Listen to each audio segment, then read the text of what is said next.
must have heard that stock markets have an upward bias. This simply means that in the very long run, markets have shown an upward trend. Be it after the 2008 housing crash, Satyam scam, demonetization, COVID or any other war. But still many people feel scared when it comes to investing for many reasons. Maybe somebody you know lost money in the 2008 crash. Now there are many ways to invest in the market. First is when you research and individually pick stocks and build your portfolio. Then there are mutual funds, ETFs, etc. Many people don't have the time or required skill set to individually pick stocks to invest, so the next best option comes to be mutual funds. There are hundreds of mutual fund schemes. Even mutual funds that have performed relatively less well in the past may have given you higher returns than normal FDs.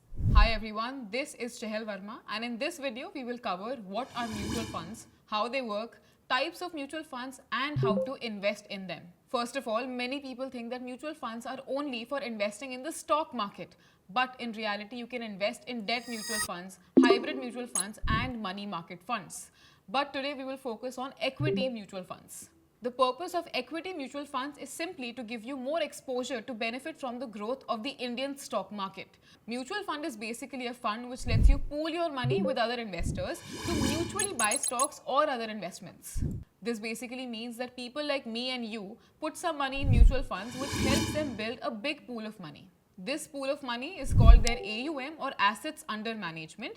For example, if the total AUM is 1000 rupees, which is divided into 10 units, then the per unit price will be 100 rupees. This per unit price that you can buy or sell is also called their net asset value or NAV. Now this company has a team of experts who then research on stocks or other investment opportunities and invest that AUM accordingly. For doing this for you, they charge a certain fee or expense ratio. Now, there are many types of mutual funds, but let's discuss major types of equity mutual funds. First are index funds, which simply track and replicate the performance or returns of a particular index, like Sensex, Nifty, etc. Now, these funds usually have lower expense ratio because here the fund manager does not actively research or pick stocks. Second are large cap funds, which invest minimum of 80% of total assets in large cap stocks or the top 100 stocks. One interesting fact to note is that in the long term, index funds have usually outperformed large cap stocks, which also have higher expense ratio. Third, mid cap funds, which invest around 65% of total assets in mid cap stocks, which are placed between 101 to 250th rank according to market cap.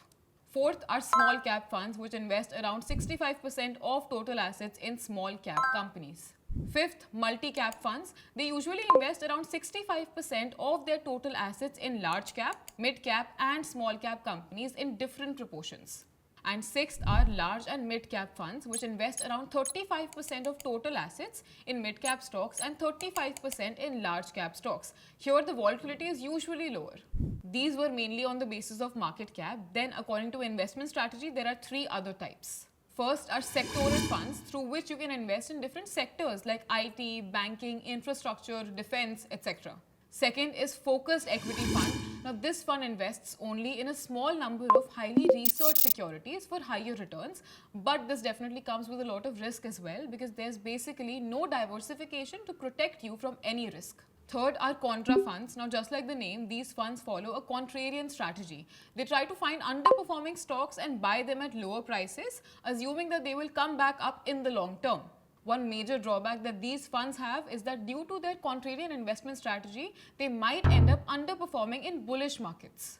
Then there's also ELSS, which is Equity Linked Savings Scheme, which is the only equity mutual fund which offers tax benefits up to 1.5 lakhs under Section 80C of the Income Tax Act 1961. These funds invest a minimum of 80% of total assets in equity and have a lock-in period of 3 years. Lastly, how to invest in mutual funds. You can invest in mutual funds through the trading platform of your stockbroker. You can start your mutual fund SIP with just 500 rupees. That's the end of the video for basics of mutual funds. In the next video, I will share top 5 things to check before picking a mutual fund.